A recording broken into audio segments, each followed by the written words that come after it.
Kaloor stadium നവീകരണത്തിന് സ്പോൺസറെ ഏൽപ്പിച്ചതിലെ ദുരൂഹതകൾ ഇപ്പോഴും തുടരുകയാണ്. സ്പോൺസറുമായി GCDAക്ക് കരാറൊന്നുമില്ലെന്നും സ്പോർട്സ് കേരള ഫൗണ്ടേഷനുമായാണ് കരാറെന്നും GCDA ചെയർമാൻ കെ ചന്ദ്രൻപിള്ള ഇന്ന് പറയുന്നു.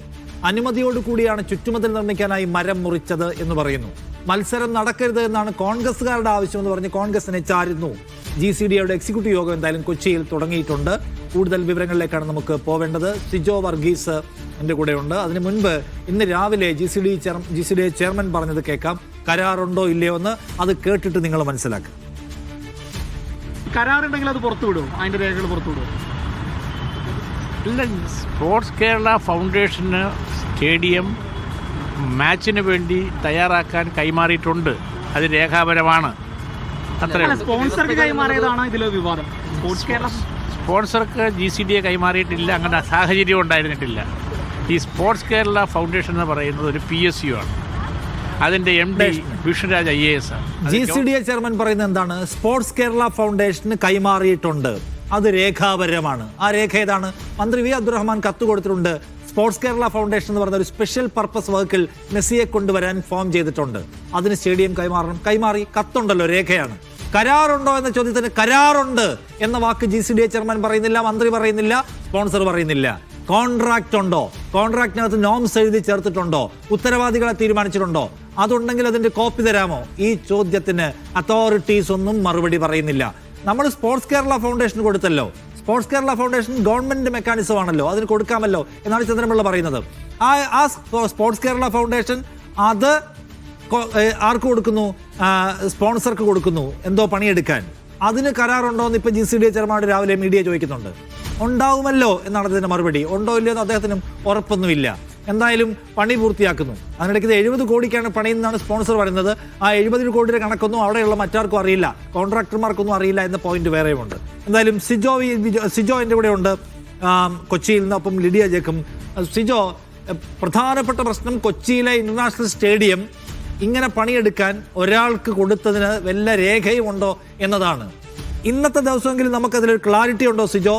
ഇതിന് വല്ല പേപ്പറും ഉണ്ടോ? നിഷാദ്, ചില ധാരണകളുണ്ട്, പക്ഷെ വ്യക്തമായി ഇതിനൊരു കരാറുണ്ടോ എന്ന ചോദ്യത്തിന് ഒരു മറുപടിയും ഇല്ല എന്നുള്ളത് തന്നെയാണ് വസ്തുത. അതായത് മെസ്സിപ്പടയെ കേരളത്തിലേക്ക് എത്തിക്കാൻ പ്രാരംഭ ചെലവ് 130 കോടി രൂപ, സ്റ്റേഡിയം നവീകരണത്തിന് 70 കോടി രൂപ. ഇത് ആവർത്തിച്ച് പലവട്ടം സ്പോൺസർ പറഞ്ഞിട്ടുള്ളതാണ്. എന്നാൽ സ്പോൺസർ ഇത്തരത്തിൽ 70 കോടി രൂപ മുതൽ മുടക്കുണ്ട് എന്ന് പറഞ്ഞതിനെക്കുറിച്ച് യാതൊരുവിധ അറിവുമില്ല എന്ന് GCDA ചെയർമാൻ പറയുകയും ചെയ്യുന്നു. തങ്ങൾ ഈ സ്റ്റേഡിയം കൈമാറിയത് സ്പോർട്സ് കേരള ഫൗണ്ടേഷനാണ്. സ്പോർട്സ് കേരള ഫൗണ്ടേഷൻ സർക്കാർ സ്ഥാപനമാണ്, അവർക്കാണ് കൈമാറിയിരിക്കുന്നത്. അത് പിന്നീടുള്ള നടത്തിപ്പ് ചുമതലകൾക്ക് ഈ റിപ്പോർട്ടർ ബ്രോഡ്കാസ്റ്റിംഗ് കമ്പനിക്കോ മറ്റ് ഏതെങ്കിലും കൺസ്ട്രക്ഷൻ കമ്പനിക്കോ കൈമാറിയതിനെ സംബന്ധിച്ച് വ്യക്തമായി അറിയില്ല. GCDA മേൽനോട്ട ചുമതലയാണ് GCDAക്ക് ഉള്ളത് എന്ന് പറയുകയും ചെയ്യുന്നു. അതേസമയം തന്നെ ഇത് അറിയില്ല എന്ന് പറയുമ്പോഴും ഈ സ്റ്റേഡിയത്തിൽ നടത്തിയിരിക്കുന്ന നവീകരണ പ്രവർത്തനങ്ങളെ സംബന്ധിച്ച് ചില ധാരണകൾ, ചില കാര്യങ്ങളുണ്ട്. അതായത് മരങ്ങൾ മുറിച്ച് നീക്കിയിട്ടുണ്ട്, അവിടെ നിർമ്മാണ പ്രവർത്തനം നടക്കുന്നുണ്ട്, ചുറ്റുമതിൽ കെട്ടുന്നുണ്ട്, മരങ്ങൾക്ക് ചുറ്റും സംരക്ഷണമായിട്ടുള്ള ചില നിർമ്മാണ പ്രവർത്തനങ്ങൾ നടത്തുന്നുണ്ട്, പാർക്കിംഗ് ഗ്രൗണ്ടുകൾ പണിയുന്നുണ്ട്. ഇതെല്ലാം പണിയുന്നുണ്ട്. സ്റ്റേഡിയത്തിനകത്ത് നിർമ്മാണ പ്രവർത്തനം നടത്തുന്നു, കസേര മാറ്റുന്നു, ലൈറ്റുകൾ മാറ്റുന്നു. ഇത്തരത്തിലുള്ള നിർമ്മാണങ്ങളെല്ലാം നടക്കുന്നുണ്ട്. അതിൽ മേൽനോട്ടം GCDA വഹിക്കുന്നുണ്ട് എന്നും ചെയർമാൻ പറയുകയാണ്. അക്ഷരാർത്ഥത്തിൽ ചെയർമാൻ ഇത് സ്പോർട്സ് കേരള ഫൗണ്ടേഷന്റെ തലയിൽ വെച്ച് ഒഴിയുകയാണ് എന്ന് നമുക്ക് ഈ ഘട്ടത്തിൽ നിസ്സംശയം പറയേണ്ടി വരും.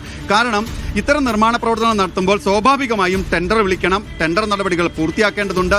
ഏതൊക്കെ സാധനങ്ങൾ ഉപയോഗിച്ചാണ് ഇത് പണിയേണ്ടത്, എത്ര രൂപയുടെയാണ് എസ്റ്റിമേറ്റ്, ഇത്തരം കാര്യങ്ങളെല്ലാം പറയേണ്ടതുണ്ട്. എന്താ കരാറുണ്ട്, കരാർ സ്പോർട്സ് കേരള ഫൗണ്ടേഷൻ ആണെന്ന് പറയുകയും ചെയ്യുന്നുണ്ട്. പക്ഷെ പറയുമ്പോഴും ഈ കരാറിനെ സംബന്ധിച്ച് കൂടുതൽ വ്യക്തത വരുന്നില്ല. ധാരണയുണ്ട് എന്നുള്ളത് നമുക്ക് വ്യക്തമാണ്. കാരണം അതുമായി ബന്ധപ്പെട്ടിട്ടുള്ള പത്രക്കുറിപ്പും വിശദീകരണവും എല്ലാം തന്നെ GCDA നടത്തുകയും ചെയ്തിട്ടുള്ളതാണ്. പക്ഷേ അതേസമയം തന്നെ ഇത്തരത്തിൽ ഈ സ്പോൺസർക്ക് ഇതിനുള്ള പങ്ക് എന്താണ്, ഇത്തരം നിർമ്മാണ പ്രവർത്തനങ്ങൾ ആര് നടത്തുന്നു എന്നുള്ള കാര്യത്തിൽ മുൻപ് GCDAയുടെ കരാറെടുത്ത കരാർ ജീവനക്കാരടക്കം അല്ലെങ്കിൽ കരാർ ജോലിക്കാരടക്കം സംശയം ഉന്നയിക്കുകയും ചെയ്യുന്നുണ്ട്. ഇത്രമാത്രം കോടികൾ ചെലവഴിക്കുമെന്ന് പറയുമ്പോഴും അത് എന്തിന്, എവിടെ, എങ്ങനെയൊക്കെ എന്നൊരു കാര്യത്തിൽ ഇതുവരെ ഒരു വ്യക്തതയില്ല, ഒരു എസ്റ്റിമേറ്റ് ഇല്ല.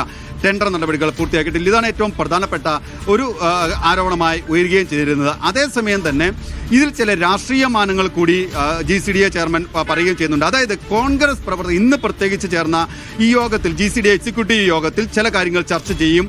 അതായത് ഈ കോൺഗ്രസ് പ്രവർത്തകർ മാധ്യമപ്രവർത്തകർക്കൊപ്പം അതിക്രമിച്ച് സ്റ്റേഡിയത്തിൽ കയറി, ആ സ്റ്റേഡിയത്തിൽ കയറിയതിനെതിരെ പരാതി നൽകിയിട്ടുണ്ട്. അക്കാര്യങ്ങൾ പ്രധാന ചർച്ചയായി വരുമെന്നാണ് GCDA ചെയർമാൻ പറയുന്നത്. പക്ഷേ മറ്റ് കാര്യങ്ങൾ, സ്റ്റേഡിയം നവീകരണവുമായി ബന്ധപ്പെട്ട വിവാദങ്ങൾ, അത് ഏതെങ്കിലും തരത്തിൽ ചർച്ചയാകുമോ എന്ന ചോദ്യത്തിന് അത് ചർച്ചയാകില്ല. എന്തിന് ചർച്ച ചെയ്യണം?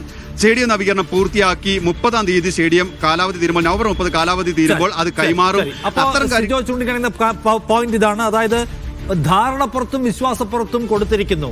അവർ നവംബർ 30 മുമ്പ് പണി തീർത്ത് തരുന്നതാണ്. എന്നാൽ എന്തെങ്കിലും ഒരു പ്രശ്നം ഉണ്ടായാൽ ലീഗലി മൂവ് ചെയ്യാൻ ഒരു കോൺക്രീറ്റ് കോൺട്രാക്ട് ഉണ്ടോ ചോദിച്ചാൽ ഇല്ലെന്നാണ് ഇപ്പോഴും മനസ്സിലാവുന്നത്. ഉണ്ടെങ്കിൽ പുറത്തു വിട്ടതാണ്. 3 ദിവസമായിട്ട് ഈ ക്വസ്റ്റ്യൻ ചോദിച്ചുകൊണ്ടിരിക്കുകയാണ്.